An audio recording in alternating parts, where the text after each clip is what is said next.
Hello everyone, कैसे हो आप लोग। हम बात कर रहे थे वेरियस फॉरेन इन्वेजन्स के बारे में और इससे पहले हमने डिस्कस किया था डेरियस के इन्वेजन के बारे में। इस वीडियो में हम डिस्कस करेंगे Macedonian invasion, that is Alexander के इन्वेजन के बारे में। सो इस वीडियो को स्टार्ट करते हैं। हम पहले इस वीडियो को हम इंग्लिश में डिस्कस करेंगे, फिर इसी वीडियो को हम हिंदी में डिस्कस करेंगे। So let's start the video in English first.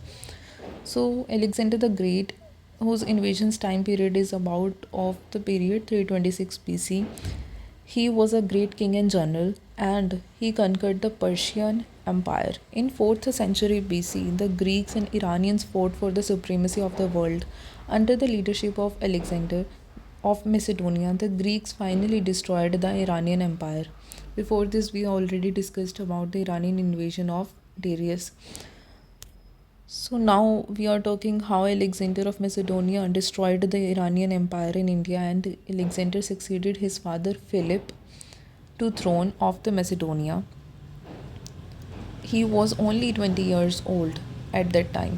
From his very childhood, he used to dream of the world conquest. He quickly conquered many areas. As a preliminary step to conquer India, the Kabul Valley and the hilly areas of the northwest frontier were conquered, and he reached Ohind near Attock in 326 BC. So he reached Ohind near Attock in 326 BC. The rulers of Takshila, Abhishara submitted, but Porus, who was also known as Puru, he refused to do so. Alexander then crossed the Jhelum river by a trick. He crossed the Jhelum river, and Porus was defeated in the battle that followed, but Alexander treated him very generously for his bravery. The battle which occurred was the Battle of Vitasta. The Vitasta is a modern Vitasta is the name of the river Jhelum. At that time it was known as Vitasta, and Greeks, they used to call it Hydaspes. So that is why this battle is also known as Battle of Hydaspes. This was how the Indians were defeated because of their disunity. So we already discussed in the Iranian invasion also that Indians were not very united in the northwestern frontier. So that is why they got defeated.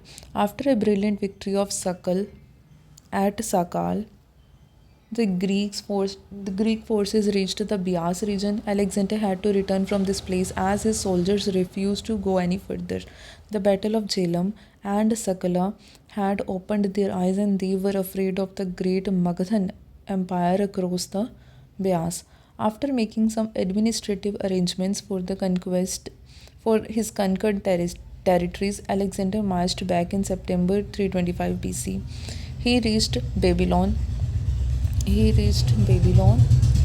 323 BC, where he died at the age of 33 only.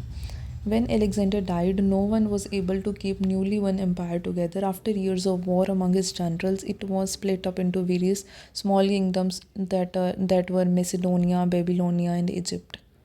So these were not very powerful as were in the reign of Alexander the Great. So what were the effects of this invasion? By opening up both the land and sea routes between India and Europe, it brought both of them closer to each other. Indirectly, this invasion made possible the establishment of Indo-Bactrian and Indo-Parthian states, which at the later stage considerably influenced Indian architecture. There came Gandhar school of sculpture. There came many other things like astronomy became prominent. Coinage was introduced. This affected the coinage of India as well. The invasion opened the eyes of Indian politicians to the necessity of creating a unified empire. The date of the invasion of Alexander is the first reliable date in the early Indian history and considerably helps us in solving the chronological difficulties also. अब इन्हीं बातों को हम हिंदी में discuss करते हैं. सो मैसेडोनिया के जब इन्वेजन्स की बात करते हैं तो सबसे ज़्यादा इम्पोर्टेंट इन्वेजन है सिकंदर का, जो सिकंदर का इन्वेजन है. तो सिकंदर जो थे, अलेक्जेंडर जो थे, बहुत बड़े, बहुत ही महान किंग थे और एक जनरल थे बहुत ही महान, और उन्होंने पर्शियन एम्पायर को जीत लिया था 4 सेंचुरी BC में. जब 4 सेंचुरी BC का टाइम है तब ग्रीक्स और ईरानियंस के बीच में काफ़ी ज़्यादा सुप्रीमेसी को लेकर लड़ाइयाँ होती रहती थी। और एलेक्जेंडर की लीडरशिप में मैसेडोनिया से आया था, जो मैसेडोनिया से आया था एलेक्जेंडर, तो उन्होंने क्या किया, फाइनली ईरानियन एम्पायर के ऊपर विजय प्राप्त कर ली। तो ग्रीक्स अब फाइनली ईरानियन एम्पायर के ऊपर जीत चुके हैं।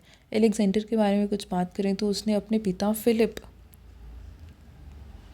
की गद्दी अपने पास ली, मतलब फिलिप के थ्रोन पे बैठा। फिलिप के पास जो मैसेडोनिया का थ्रोन था उसके ऊपर अब एलेक्जेंडर बैठ के थे और उनकी उम्र उस समय सिर्फ 20 वर्ष की थी।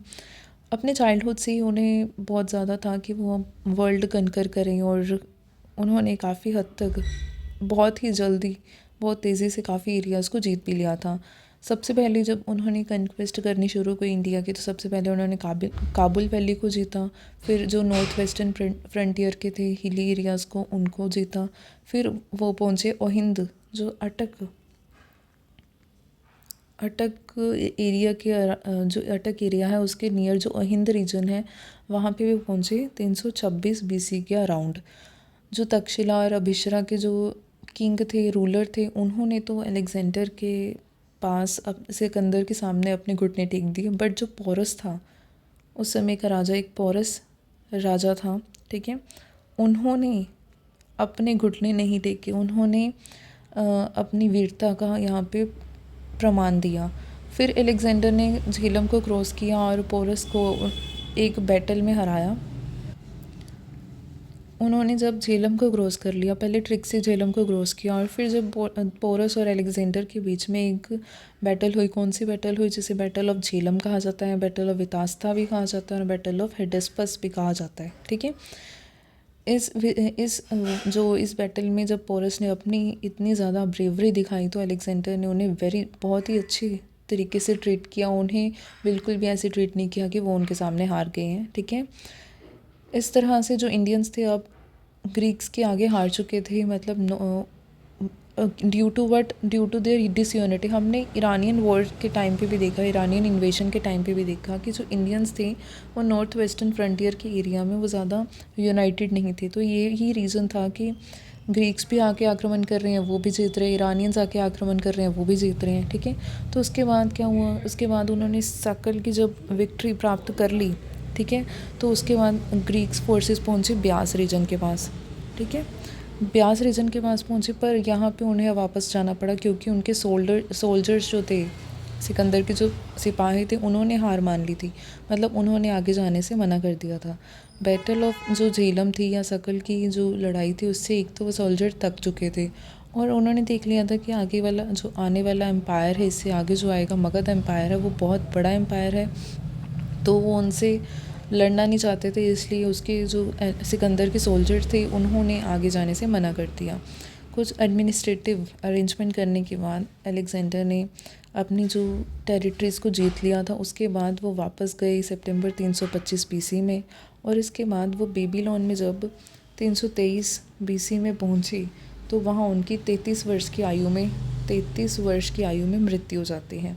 अलेक्जेंडर जो था, उन्होंने इतना ज़्यादा एम्पायर इकट्ठा कर लिया था जो आज तक कोई भी नहीं कर पाया था। आफ्टर जो इतने सारे सालों की, इतने सारे वर्षों की जो लड़ाइयाँ हुई, जो भी उन्होंने लड़ाइयाँ लड़ी, जो उन्होंने एम्पायर संभाल के रखा, उनकी मृत्यु के बाद वो एम्पायर एक यूनाइटेड एम्पायर नहीं रह सका, बल्कि वो काफ़ी सारे स्मॉल किंगडम्स में डिवाइड हो गया, जैसे कि मैसेडोनिया, बेबीलोनिया, इजिप्ट, इन सब में डिवाइड हो गया था। अब बात करें कि मैसेडोनियन इन्वेशन या अलेक्जेंडर के इन्वेशन का क्या प्रभाव पड़ा, तो इससे क्या हुआ, अब ग्रीक्स और इंडियंस आपस में इंटरेक्ट कर रहे हैं तो लैंड और सी रूट खुल गए हैं इंडिया और यूरोप के बीच में। तो ये दोनों कंट्रीज़, दोनों रीजन्स के लोग आपस में क्लोज आने लग गए थे, ठीक है। इस इन्वेशन के साथ इंडो बैक्ट्रियन और इंडो पार्थियन जो स्टेट थी वो आपस में एक संबंध स्थापित होने लग गया और इस संबंध के कारण इंडियन आर्किटेक्चर पे और इंडियन स्कल्पचर्स पे, इंडियन एस्ट्रोनॉमी पे, इंडियन कॉइनेज पे काफ़ी ज़्यादा प्रभाव पड़ा और इसने इंडिया के इन सारे एस्पेक्ट्स को काफ़ी ज़्यादा प्रभावित किया। इस इन्वेशन ने ये भी दिखाया कि इंडिया के पॉलिटिक्स कितनी कमज़ोर है। इंडिया की जो नॉर्थ वेस्टर्न फ्रंटियर के लोग हैं, जो रूलर्स हैं, जो एरियाज़ को आपस में मिल के काम करना होगा, अदरवाइज़ वो अपने आप को बचा के नहीं रख सकते। और ये भी कहा जाता है कि इनके इन्वेजन का जो ये समय था वो पहली रिलायबल डेट है इंडियन हिस्ट्री की, जो जिससे हम पीछे की और आगे की जो भी क्रोनोलॉजी है, मतलब ये जो डेट है इतनी मतलब पक्की थी कि इससे मतलब एक करेक्ट डेट हमारे पास आ गई थी, तो जिससे हम इंडिया की जो क्रोनोलॉजी है उसको भी बिल्ड करने में काफ़ी ज़्यादा इसने हमें हेल्प की। तो ये थी बात अलेक्जेंडर के इन्वेजन के बारे में, मैसेडोनियन इन्वेजन, अलेक्जेंडर्स इन्वेजन के बारे में, जो 326 BC में हुआ था। Thank you so much.